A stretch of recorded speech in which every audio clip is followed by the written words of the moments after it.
We are off to Phoenix, Arizona and the Grand Canyon. Planes, trains, and automobiles. We're getting ready to go to Phoenix, and we, the children, and Liz is dropping it off. And we're gonna do planes, trains, and automobiles, y'all. So we have decided to get that $33 flight to Phoenix on Frontier. We are on the train. Why? $20 total to go to BWI, 23 minutes.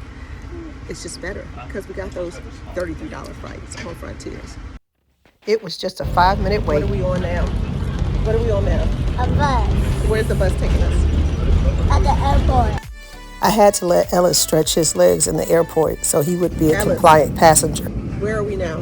At the plane. On the plane. So what did we do first? In the car. Then what? Then go train. Okay. Then How do we get to the airport? at the bus. On the bus, and now we're on a... Airport. We're at the airport and we're on a what? Plane. Where are we going? I know. You don't even know. You don't know where we're going. All right. Phoenix, Arizona. It's up, up, and away. We made it to our tiny home, and here's Amira giving us a tour of the place. It was actually a shipping container with a full kitchen, and it was a 2-bedroom with 2 full bathrooms with plenty of storage. So you know I had to go to the grocery store because feeding these jokers for a week was going to be super expensive. Here's the first bathroom and the first bedroom with the closet. So as I mentioned, we just packed one bag for both spring and winter. Then she's taking you upstairs where you see the loft, and she was relaxing on the bed. This bathroom was equipped with a shower and a laundry room with a full closet. So we really did have plenty of space for what we needed. The views were amazing. As you can see, it was really a shipping container with a rooftop terrace. This is me cooking breakfast, and then one day we had decided to go out because I thought the kids had been in the house way too long, and look at what we happened upon. Dia de los Muertos, the Day of the Dead. You know, my Spanish is a little sketchy, so I did try, and you know I was loving all of this. We didn't really have a plan, so I made sure I used Google Maps. Google Maps strikes again. We are in Phoenix, Arizona. We're going to visit Hole in the Rock. There's the Hole in the Rock right there. So we're going to see. We didn't bring no tennis shoes. We wore our Crocs. So we're going to see how this goes. Crocs and all, it really didn't matter. We swiftly made our way to the top of the hill where we saw the hole in the rock. And it was really a hole in the rock. You know, it was created through erosion. That's water, wind, whatever else going to come through. And it was really, really cool. We were able to get a really nice family to take a picture of us, and the kids really enjoyed the hole in the rock. We spent about 20 minutes at the top of the rock, the kids pretending to push and pull.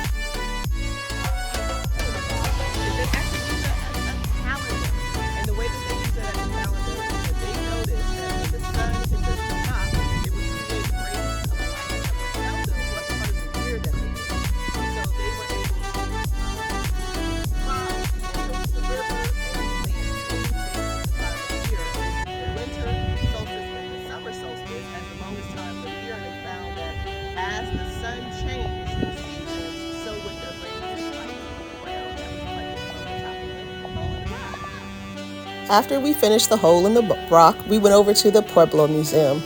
I don't know how I feel about this one, but it was interesting. I'm telling you, it was hot. Then we went over to the waterfalls, which is really a water plant, but it was cool. The kids had a good time. And then off to the indoor fun park called Rush. Now this was on TripAdvisor, and I actually found a Groupon, so this was perfect. We spent a couple of hours here, and the kids really got to get out some extra energy. As you can see, they're rock climbing. I'm loving all of this. Then we headed back to meet Daddy.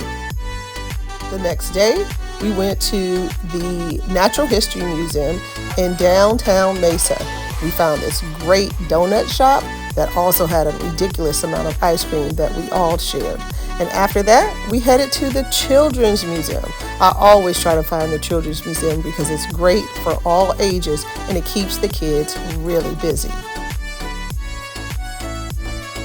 The next morning, I was up at the crack of dawn getting my workout in, and then I took the kids to breakfast before we headed to the Grand Canyon.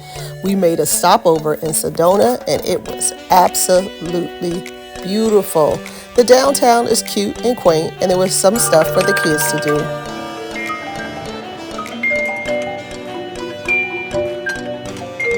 Yes, my babies were making music, and we were making memories. Yep, headed to the Grand Canyon. The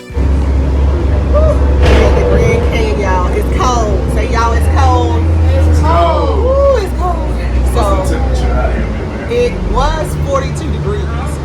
It's colder than it is in Woodbridge. But it feels like, what did they say, 20 This morning degrees? it felt like And the wind is blowing. So we're a little extra gray here. And what we're doing now is they have a Grand Canyon transit. So we're just going to ride the bus around and see what we can see. Oh yeah, Yavapai. Yavapai is where it is. And so we was all, and look, let me tell you this. You go to Grand Canyon, but you ain't got to get close to the edge. You know, people got here every year because they try to get close to the edge. People trekking down on the rocks and stuff. That's too much, y'all. Y'all they need to didn't walk stay. down the trail with no rails, y'all. No rails. Standing out on the rocks. They can have all that. You don't need to do that. We don't need to be on nobody's. All right, y'all. You see the Grand Canyon in the background? It's just cold. It's cold, and there's a contingent here from Japan, like a whole group of people from Japan. Now, I definitely, yeah, let's not overexpose it. I definitely recommend the Grand Canyon, but I do not recommend the Grand Canyon in November. Not November. With the wind blowing too. Yes, the wind. You see, we got all sorts of layers on. So we're gonna get back on that bus. We had lunch. What is this, at the Bright Angel Lodge? And so we are leaving our tiny home. It was certainly an experience. We actually stayed in the trailer park, y'all. So it's a tiny home village slash trailer park, really in Williams, about 30 miles, maybe more so 30 minutes from the Grand Canyon. Yesterday we spent most of the day at the Grand Canyon. You'll see some tiny houses behind us. There's a row of tiny houses here. This place would be really cool in the summer or the spring. It's just cold right now. So we're headed back to Sedona, but we're gonna go to Montezuma.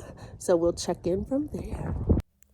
After leaving the Grand Canyon, we visited Montezuma, the castle in the rock. We are visiting the pueblos at Tusibut, right? And these pueblos had about 110 rooms, and no telling how many people live there, but look at the vantage point. So after leaving Tusibut, we headed back to Phoenix to stay overnight before our venture back home. We had one more full day in Arizona, and we were going to make the best out of it. And for dinner, we had some soul food, y'all, and it was really good. Then we headed to our friend's boxing match.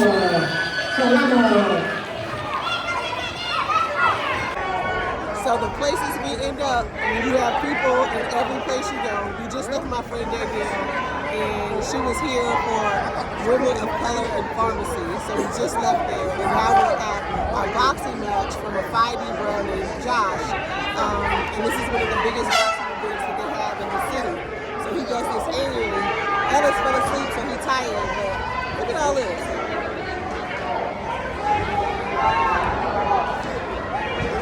Don't be afraid to venture out. The power of social media keeps us connected. This is my friend Danielle, and this is Jerome and his family, another bruh from ECU.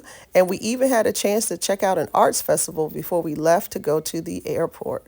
It's a lot you can do in a week, and Phoenix was amazing. Thanks for joining me in this journey. Where are you going next?